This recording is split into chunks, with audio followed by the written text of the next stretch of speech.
윤석열 대통령이 비상계엄을 선포한 뒤 불과 몇 시간 만에 이를 해제한 사건에 관한 것입니다.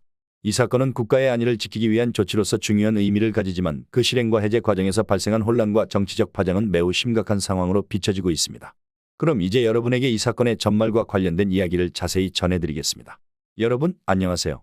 윤석열 대통령이 비상계엄을 선포한 지 6시간 만에 이를 해제하며 정치권과 국민들 사이에 큰 충격을 안겨주었습니다. 비상계엄 발동은 국가적 위기 상황에서 발동되는 극단적인 조치로 그 자체로 중요한 의미를 가지며 민주주의와 헌법에 대한 강력한 메시지를 전달해야 합니다. 그러나 이번 계엄 선포가 철저한 준비 없이 진행되었고 불과 몇 시간 만에 해제되면서 그 의도와 결과에 대한 의문이 커졌습니다. 대통령실에서는 이번 비상계엄 선포가 국가 전복을 꾀하는 종북내란 세력의 의회 장악, 국가기관장에 대한 탄핵 남발, 그리고 예산 처리 문제 등 국가의 안위를 위협하는 행위들에 대한 엄중한 조치라고 설명하고 있습니다. 대통령실은 이 조치를 애국적인 결단으로 간주하며 자유민주주의와 헌법을 수호하기 위한 노력이라고 주장했습니다. 또한 대통령의 권한 내에서 이루어진 조치로 대통령이 직면한 국가적 위기에 대해 그가 가진 법적 권한을 행사한 것이라고 해명하고 있습니다. 그러나 대통령실의 입장과는 달리 실제로 계엄이 선포된 이후의 상황을 보면 그 조치의 실효성에 대한 의문이 제기됩니다. 예를 들어 계엄군이 투입되었지만 실탄은 장착되지 않았고 국회의 출입을 막지도 않았으며 의원들의 회의도 정상적으로 진행될 수 있었습니다. 이러한 점에서 일부 전문가들은 대통령이 계엄 발동을 보여주기 위한 수단으로 사용했을 가능성을 제기하고 있습니다.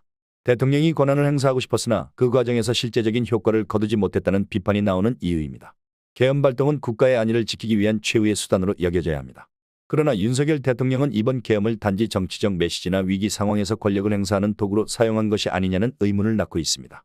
일부에서는 윤 대통령이 야당의 불법적 행위와 권력 남용을 막기 위해 국민들에게 경고하는 의도였다고 해석하지만 그 의도와 실제 행동 사이의 간극이 너무 컸다는 점에서 이 조치는 실패로 돌아갔습니다.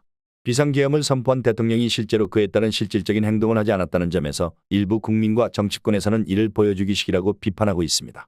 대통령은 국회의 의사 진행을 막지 않았고 실탄을 장착한 군대도 투입되지 않았습니다. 이러한 점들은 계엄이 선포되었지만 그 효과가 전혀 없었다는 의견을 낳게 했습니다.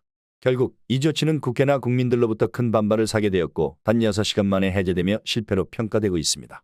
이번 계엄 발동에 대해 야당은 강력히 반발하며 이를 국가를 방해하려는 시도라고 규탄하고 있습니다. 야당은 윤석열 대통령이 계엄을 선포한 것은 자신에게 불리한 정치적 상황을 정당화하려는 수단으로 사용된 것이라고 주장하고 있습니다. 이들은 대통령 퇴진을 요구하며 계엄 선포 자체가 비상시 국가의 법적 권한을 행사한 것이 아니라 대통령의 정치적 생명 연장을 위한 수단이었다고 비판하고 있습니다. 야당의 반응은 매우 격렬하고 대통령의 계엄 발동에 대해 강력한 반대 목소리를 내고 있는 상황입니다. 이들은 또한 대통령이 계엄을 통해 정치적 압박을 가하고 야당과의 협상에서 유리한 고지를 차지하려 했다고 주장하고 있습니다.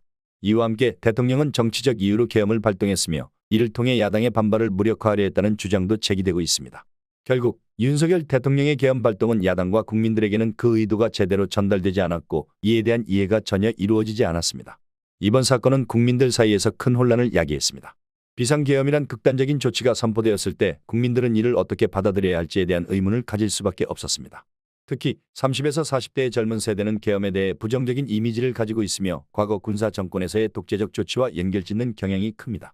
이 때문에 계엄 발동은 많은 국민들에게 불안감을 주었고 그로 인한 정치적 신뢰 상실을 초래했습니다. 또한 이번 사건은 윤석열 정부의 정치적 입지를 더욱 좁아지게 만들었습니다. 정부가 중요한 국가적 결정을 내리기 전에 충분한 준비와 논의가 이루어지지 않았다는 점에서 대통령과 그의 정부는 큰 비판을 받고 있습니다. 이로 인해 정부의 정치적 위기가 심화되고 있으며 향후 정치적 방향에 대한 불확실성이 커지고 있습니다. 결국 윤석열 대통령의 비상계엄 선포는 실제적인 효과를 거두지 못한 채 실패로 끝났습니다. 대통령은 국가적 위기에 대한 마지막 카드로 계엄을 선택했지만 그 과정에서 충분한 준비와 실질적인 행동이 부족했습니다. 또한 국민과 야당의 반발을 초래하며 정치적 혼란을 더욱 심화시켰습니다.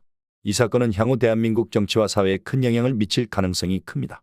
윤석열 정부가 정치적 위기 속에서 어떻게 대응할지 그리고 국민과의 신뢰를 회복할 수 있을지에 대한 물음은 앞으로 계속해서 중요한 주제가 될 것입니다. 여러분은 이번 계엄령 선포 사건에 대해 어떻게 생각하시나요? 여러분의 생각을 댓글로 남겨주세요. 구독과 좋아요 눌러주시면 발빠른 정보들을 더욱 빠르게 전달드리겠습니다.